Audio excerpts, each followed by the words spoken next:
মধ্যপ্রাচ্যের উত্তেজনার মধ্যে ইরানের কুদস ফোর্সের কমান্ডার ব্রিগেডিয়ার জেনারেল ইসমাইল কানি নিয়ে তীব্র গুঞ্জন ছড়িয়ে পড়েছে। সামাজিক ও আন্তর্জাতিক রিপোর্টে এমন দাবি করা হচ্ছে যে কানি ইসরায়েলের গুপ্তচর সন্দেহে আটক হয়েছেন এবং মৃত্যুদণ্ড কার্যকর করা হয়েছে। তবে গুরুত্বপূর্ণ বিষয় হলো, এই খবর এখনো পর্যন্ত ইরানের সরকারি কোনো সূত্রে নিশ্চিত হয়নি। কিছু সরকারি মহল এমন দাবিকে অস্বীকারও করেছে।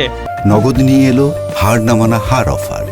সর্বনিম্ন 10,000 টাকা রেমিটেন্স নগদে পাঠালে থাকছে স্বর্ণের হার জেতার সুযোগ। ইসমাইল কানি বহু বছর ধরে ইরানের বিপ্লবী গার্ড কর্পসের এলিট কুদস ফোর্সের নেতৃত্ব দিচ্ছেন।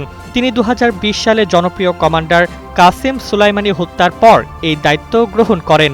কুদস ফোর্স মূলত ইরানের বিদেশ ভিত্তিক সামরিক অপারেশন, প্রক্সি গোষ্ঠীর সমন্বয় এবং মধ্যপ্রাচ্যের বিভিন্ন মিত্র সংগঠনের সঙ্গে সম্পর্ক রক্ষার কাজে নিয়োজিত।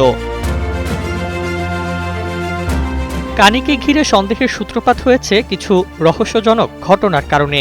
অভিযোগ রয়েছে তিনি এমন বৈঠক বা স্থানে উপস্থিত ছিলেন যেগুলো কিছুক্ষণের মধ্যেই হামলার লক্ষ্যবস্তুতে পরিণত হয়েছে।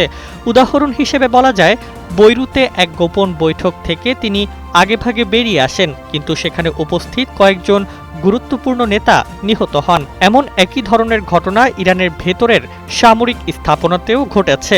এই ধারাবাহিক ঘটনাই তাকে ঘিরে সন্দেহ আরও বাড়িয়েছে।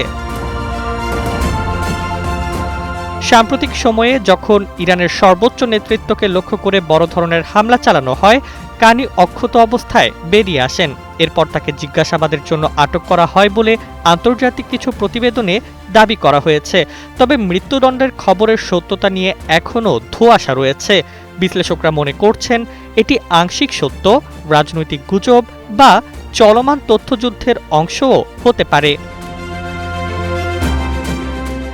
বর্তমান পরিস্থিতিতে সামাজিক মাধ্যম এবং অনলাইন জল্পনা দ্রুত ছড়িয়ে পড়ছে, যা আন্তর্জাতিক ও আঞ্চলিক রাজনৈতিক অস্থিরতাকে আরও তীব্র করছে।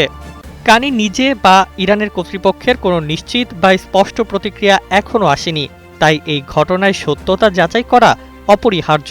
সংঘাতপূর্ণ সময়ের মধ্যে এমন জল্পনা কেবল রাজনৈতিক চাপ ও আতঙ্ক সৃষ্টি করছে এবং মধ্যপ্রাচ্যের স্থিতিশীলতার ওপর নতুন প্রশ্ন উঠাচ্ছে।